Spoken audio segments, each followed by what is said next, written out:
Quand j'étais petit, j'avais appris à lire avant tous mes autres camarades et je dévorais des tonnes de livres. Puis une fois arrivé au collège, ça s'est arrêté, j'ai refusé d'ouvrir un bouquin. Alors j'ai perdu tout ce que j'avais appris, j'aimais plus lire. Et être forcé par des profs à lire des livres que t'aimes pas, tu te doutes bien que ça n'arrange pas les choses. Ce n'est que récemment que je me suis remis à lire, courant 2019 environ. Et j'ai commencé avec ce bouquin, La semaine de 4 heures. Très bon livre. Mais c'est pas de celui-là dont je vais vous parler.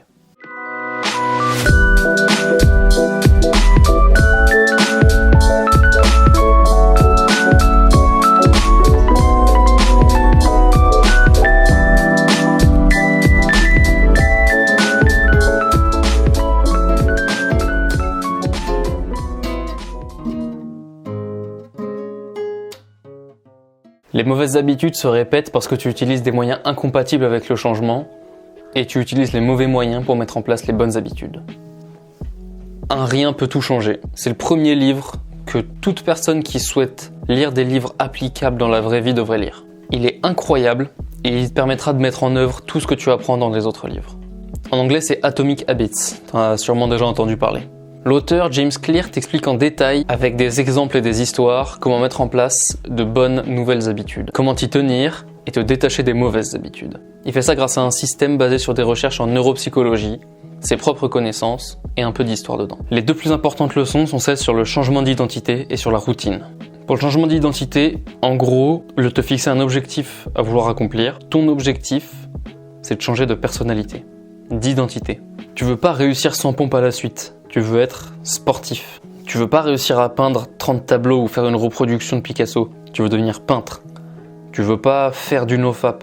Tu deviens un homme sain. Si tu changes d'identité, tu vas incorporer à ta vie toutes les actions que ferait une personne qui a cette identité.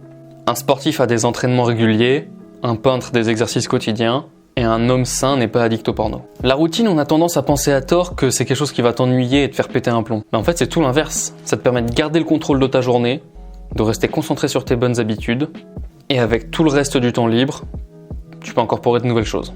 Il y a assez de distractions et d'imprévus dans le monde extérieur, et une routine te donne un cadre dans lequel tu gardes le contrôle de ton monde intérieur. Ce qui se passe pour toi. Bref, lisez ce livre avant n'importe quel autre.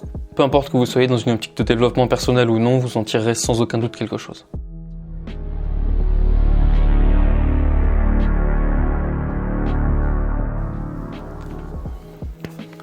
Power par Robert Greene. Une analyse de plus de 3000 ans d'histoire humaine, entrecoupée d'analyses politiques, psychologiques et relationnelles. Le livre est conçu comme un ensemble de lois et de règles pour comprendre et appliquer ce qui pourra te mener au pouvoir. Tu trouveras un exemple historique de chaque loi, respectée ou ignorée, pour comprendre son application.